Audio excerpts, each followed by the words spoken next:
Artes Gersiva presenta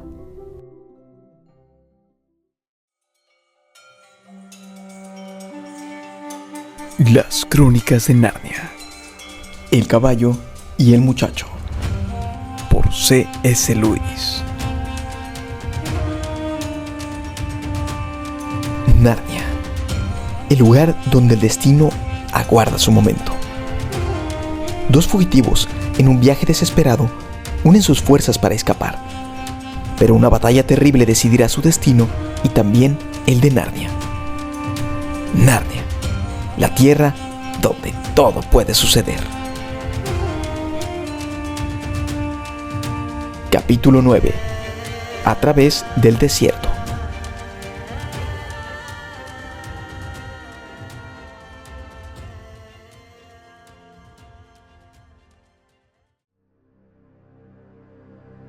¡Qué horror! ¡Qué espanto, querida! Estoy asustadísima. Tiemblo de pies a cabeza. ¡Tócame! Aravis también temblaba. Vamos, han regresado al Palacio Nuevo. En cuanto hayamos salido de esta habitación, puede decirse que estaremos a salvo. Pero se ha perdido una barbaridad de tiempo. Llévame hasta la puerta del río tan rápido como puedas. Querida, ¿cómo puedes? No puedo hacer nada, ahora no. Mis pobres nervios. No, debemos quedarnos acostadas muy quietas un rato y luego regresar. ¿Por qué regresar? Es que no lo entiendes. Eres tan poco compasiva. Aravis decidió que no era un buen momento para sentir compasión. Sujetó a su amiga y la zarandeó con energía diciendo: Oye, si dices otra palabra sobre regresar y si no te pones en camino para llevarme a la puerta del río inmediatamente, ¿sabes lo que haré? Saldré corriendo al pasillo y gritaré. Entonces nos atraparán a las dos. Pero nos matarán a las dos. ¿No has oído lo que ha dicho el Tisroc, que vive eternamente? Sí, y antes prefiero estar muerta que casada con Ahoshta. Así que vamos. Eres cruel. Y yo que me siento tan mal. Finalmente, sin embargo, se vio obligada a ceder ante Aravis. Encabezó la marcha, descendiendo por los mismos peldaños de antes. Y luego, siguió por otro pasillo hasta que por fin salieron.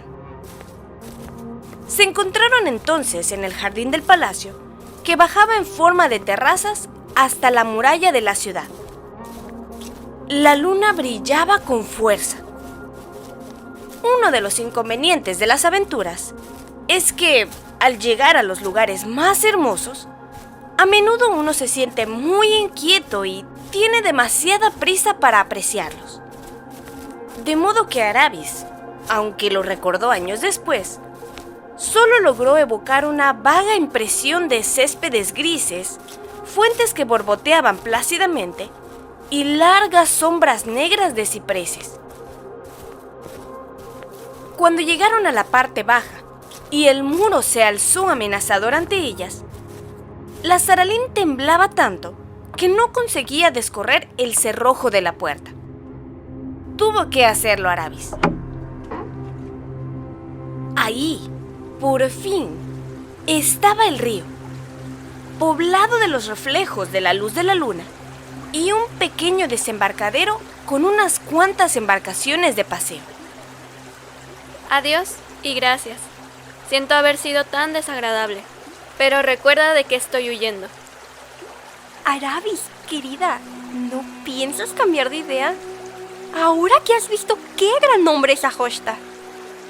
Gran hombre. Es un repugnante esclavo servil que lisonjea cuando le dan patadas, pero lo atesora todo, y espera desquitarse incitando a ese horrible Tisroc a maquinar la muerte de su hijo. Antes me casaría con el empleado de cocina de mi padre, que con una criatura como esa. Oh, Aravis, ¿cómo puedes decir cosas tan horribles? Y también sobre el Tisroc, que vive eternamente. Tiene que estar bien si él va a hacerlo. Adiós, y tus vestidos me parecieron encantadores, y encuentro que tu casa también es encantadora. Estoy segura de que tendrás una vida encantadora, aunque a mí no me gustaría. Cierra la puerta a mi espalda sin hacer ruido. Se arrancó de los afectuosos abrazos de su amiga, subió a una embarcación, soltó amarras y al cabo de un momento se hallaba en mitad de la corriente con una enorme luna auténtica en el cielo y otra enorme luna reflejada en las profundidades del río. El aire era fresco y vivificante, y al acercarse a la orilla opuesta, escuchó el ulular de un búho. Eso está mejor. Siempre había vivido en el campo y aborrecía cada minuto pasado en Tashbaan. Cuando desembarcó, se encontró rodeada de oscuridad, pues la elevación del terreno y los árboles tapaban la luz de la luna. Consiguió, no obstante, encontrar la misma carretera que Shasta, y llegó, tal como él había hecho, al final de la vegetación y el inicio de la arena. Y miró, igual que el muchacho, a su izquierda, y vio las enormes y negras tumbas.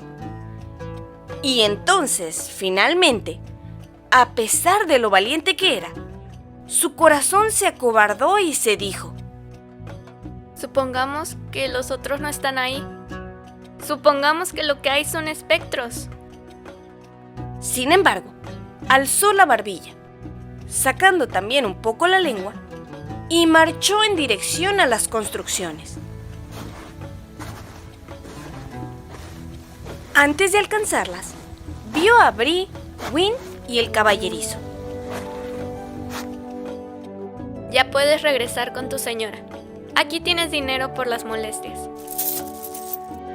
Aravis había olvidado que el hombre no podía hacerlo hasta que abrieran las puertas de la ciudad a la mañana siguiente. Escucho y obedezco. El mozo se marchó al instante a una velocidad sorprendente en dirección a la ciudad. No hubo necesidad de decirle que se apresurara. También él había estado pensando en los espectros.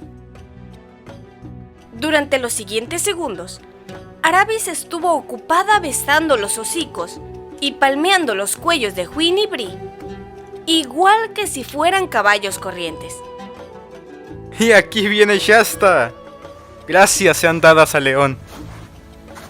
Aravis volvió la cabeza y allí, efectivamente, estaba Shasta, que había abandonado su escondite en cuanto vio que el caballerizo marchaba. Y ahora no hay un momento que perder. Y les contó apresuradamente lo que había oído sobre la expedición de Rabadash. Planean salir esta misma noche. Canallas traicioneros. Bree sacudió la crin a la vez que golpeaba el suelo con un casco. Un ataque en tiempo de paz, sin haber enviado un desafío. Pero ya le ajustaremos cuentas. Estaremos allí antes de que llegue él. ¿Podemos hacerlo? Aravis montó en la silla de Win de un salto. Shasta deseó poder montar de aquel modo. Sube, Shasta. Claro que podemos, y con una buena delantera. Dijo que iban a ponerse en marcha de inmediato. Así es como hablan los humanos. Pero no se consigue una compañía de 200 caballos y jinetes con bebidas y provisiones, armados, ensillados y listos para partir en un minuto. Veamos... ¿cuál es nuestra dirección? ¿Directo al norte? No, eso lo sé yo. He dibujado una línea. Os lo explicaré más tarde. Vosotros dos, caballos, torced un poco a nuestra izquierda. Ah, aquí está. Ahora bien, todo eso sobre galopar durante un día y una noche, como en las historias, en realidad no puede hacerse. Tiene que ser andar y trotar, pero con trotes enérgicos y trechos cortos al paso. Y cada vez que nosotros vayamos al paso, vosotros dos, humanos, podéis saltar al suelo y andar también. Bueno, ¿estás lista, Win? ¡En marcha! Narnia y el norte nos esperan. Al principio fue muy agradable. Hacía ya tantas horas que había anochecido que la arena casi había dejado de devolver todo el calor que había recibido durante el día, y la atmósfera era fresca, vivificante y despejada. Bajo la luz de la luna, el desierto, en todas direcciones y hasta donde alcanzaba su vista, brillaba como si fuera una lisa superficie de agua o una bandeja de plata. Excepto por el ruido de los cascos de Bree y Win, no se oía ni un sonido. Shasta casi se habría dormido si no hubiera tenido que desmontar y andar de vez en cuando. Aquello pareció durar horas. Luego llegó un momento en que ya no hubo luna, y les pareció que cabalgaban en una profunda oscuridad durante horas y horas. Y después de eso, llegó el instante en que Shasta advirtió que veía el cuello y la cabeza de Bree frente a él, con un poco más de claridad que antes. Y poco a poco, empezó a reparar en la enorme llanura gris que se extendía a ambos lados. Parecía totalmente muerta, como si estuvieran en un mundo sin vida. Y Shasta se sintió terriblemente cansado y se dio cuenta de que empezaba a sentir frío y tenía los labios resecos. Y en todo momento los acompañaba el crujido del cuero, el tintineo de los bocados y el sonido de los cascos. No clátaco, clátaclo, como sonarían sobre una carretera dura, sino flop, flop, flop, sobre la arena seca. Tras horas de cabalgar, a lo lejos, a su derecha, apareció un largo haz de un gris más claro, muy abajo, sobre la línea del horizonte. Luego surgió un haz rojo. Por fin amanecía, pero sin una sola ave que lo anunciara con sus trinos. Se alegró entonces de los periodos en que le tocaba andar, pues sentía más frío que nunca. Luego, repentinamente el sol se alzó y todo cambió en un momento. La arena gris se tornó amarilla y centelleó como si estuviera cubierta de diamantes. A su izquierda, las sombras de Shasta, Win, Bree y Aravis, enormemente alargadas, corrían a su lado. El pico doble del monte Piree, a lo lejos frente a ellos, resplandeció bajo la luz del sol y Shasta se dio cuenta de que estaban algo desviados de la ruta. ¡Un poco a la izquierda! ¡Un poco a la izquierda! Lo mejor de todo, cuando se miraba atrás, era que Tashbaan resultaba ya pequeña y lejana. Las tumbas, invisibles, engullidas en el solitario montículo de laderas irregulares que era la ciudad del Tisroc. Todos se sintieron mejor, aunque no por mucho tiempo. Si bien Tashbaan parecía muy lejana la primera vez que la miraron, la ciudad se negaba a parecer mucho más lejana a medida que avanzaban. Y Shasta acabó por dejar de volver la mirada hacia ella, ya que solo le producía la sensación de que no se movían en absoluto. A continuación, la luz se convirtió en una molestia. El resplandor de la arena le producía dolor en los ojos, pero sabía que no debía cerrarlos. Tenía que mantenerlos abiertos y no perder de vista el monte Piree mientras seguía gritando instrucciones. Luego llegó el calor. Lo notó por primera vez cuando tuvo que desmontar y andar. Al saltar sobre la arena, el calor que surgía de ella le azotó el rostro como si hubiera abierto la puerta de un horno. La siguiente vez fue peor. Pero la tercera, cuando sus pies descalzos tocaron el suelo, aulló de dolor y volvió a colocar un pie en el estribo y el otro medio encima del lomo de Bree en un santiamén. Lo siento, Bree. No puedo andar. Me queman los pies. Desde luego. ¿Cómo no lo he pensado? Sigue montado. No se puede hacer otra cosa. Aravis andaba junto a Win y Shasta le dijo: Para ti no hay problema. Tú llevas zapatos. Aravis no dijo nada y adoptó una expresión remilgada. Esperemos que no lo hiciera adrede, pero lo cierto es que esa fue su expresión. Siguieron adelante, trotando, andando y volviendo a trotar, entre tintineos, crujidos, olor a caballo, olor a sudor, un resplandor cegador y dolor de cabeza. Y sin que cambiara nada 1 kilómetro tras otro. No había forma de que Tashbaan resultara más lejano, ni de que las montañas parecieran más cercanas. A uno le daba la impresión de que aquello había sido así desde siempre. Tintineos, crujidos, olor a caballo, olor a sudor humano. Desde luego, se podía probar toda clase de juegos con uno mismo para intentar hacer pasar el tiempo. Y desde luego, no servían de nada.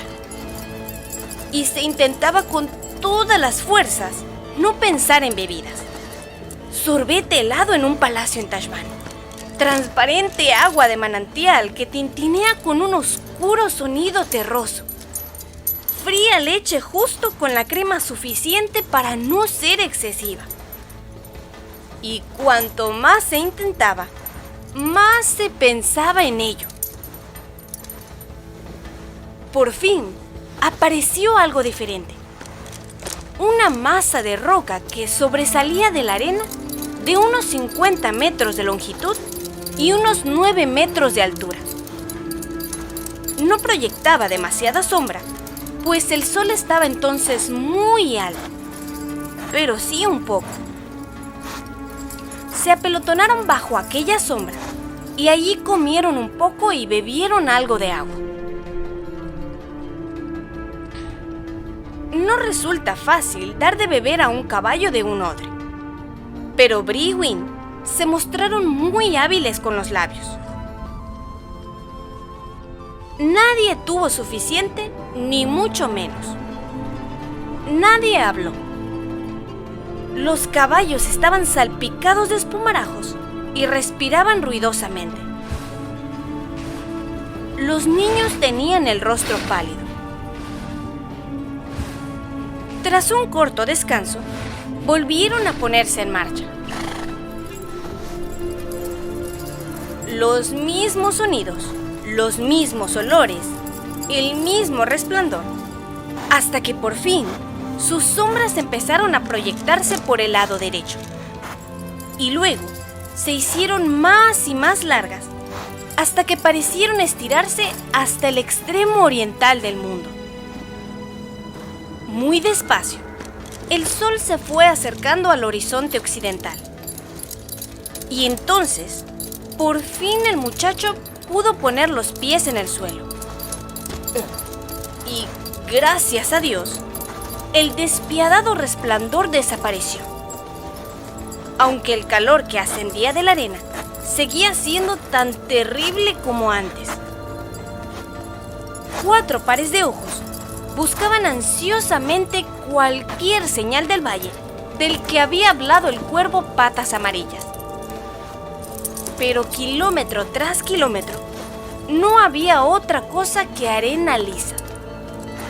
Y para entonces, el día casi había tocado a su fin, y la mayoría de las estrellas brillaba ya. Y los caballos seguían cabalgando, y los muchachos subiendo y bajando de sus sillas, muertos de sed y cansancio. Cuando por fin salió la luna, Shasta, con el extraño graznido de quien tiene la boca totalmente seca, gritó: Ahí está. No había error posible. Al frente y un poco a su derecha, había por fin una pendiente. Una pendiente que descendía y montecillos de roca a ambos lados. Los caballos estaban demasiado cansados para hablar, pero giraron en dirección a ella. Y en 1 minuto o 2, entraban en el barranco. Al principio, fue peor ahí dentro de lo que había sido fuera, en desierto abierto, pues las rocosas paredes provocaban una sensación de sofoco y penetraba menos cantidad de luz de luna.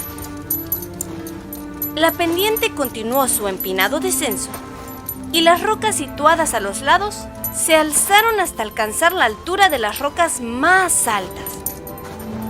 Entonces, empezaron a encontrar vegetación. Plantas llenas de espinas parecidas a las de un cactus y hierba áspera de la que es capaz de provocar pinchazos en los dedos. Los cascos de los caballos no tardaron en empezar a golpear sobre guijarros y piedras en lugar de arena. Al doblar cada recodo del valle, y había gran cantidad de recodos, todos buscaban ansiosamente la presencia de agua. Los caballos casi habían llegado al final de sus fuerzas y Win, tropezando y jadeando, se iba quedando atrás de Bree. Estaban casi desesperados cuando por fin llegaron a una pequeña zona embarrada y a un diminuto hilo de agua que discurría por entre una hierba más blanda y tierna.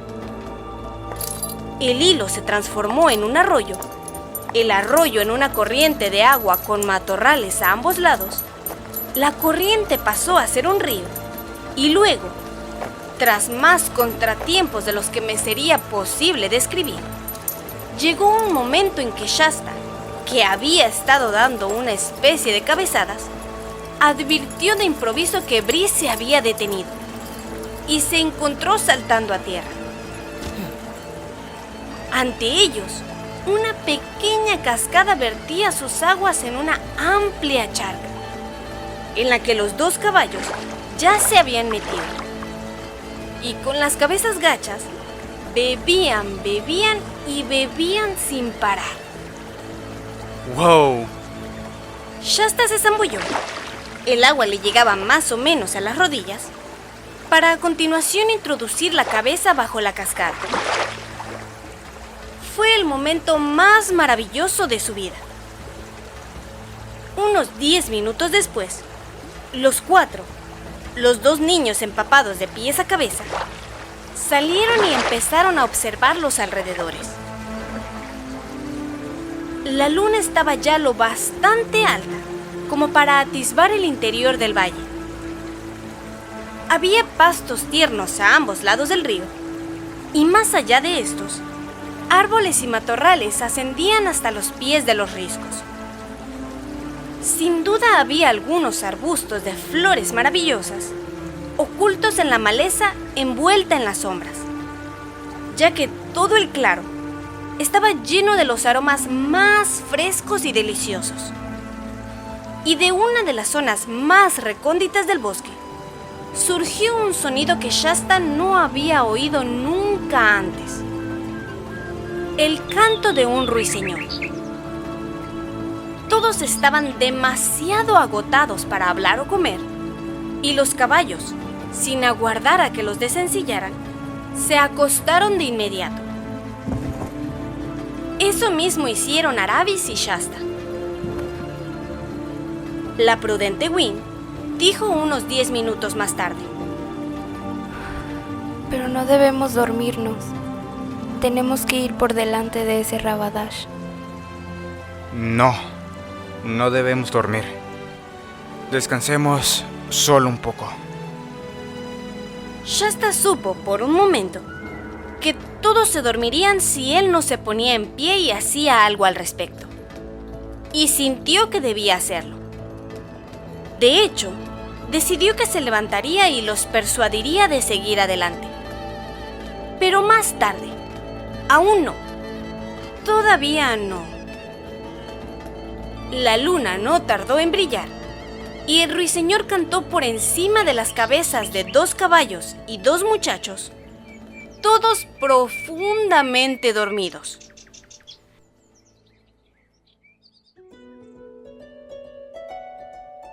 Fue Arabis quien despertó primero. El sol estaba ya alto en el cielo, y las frescas horas de la mañana se habían disipado. Mientras se incorporaba de un salto y empezaba a despertar a los otros, se dijo furiosa: ¡Ay! Es culpa mía.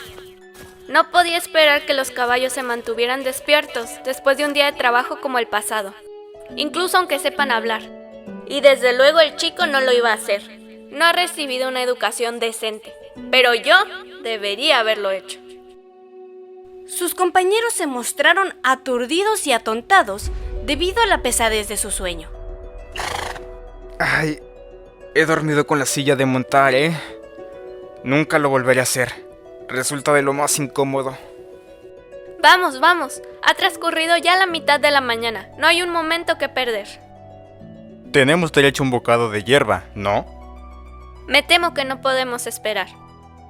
¿A qué viene esa terrible prisa? Hemos cruzado el desierto, ¿no es así?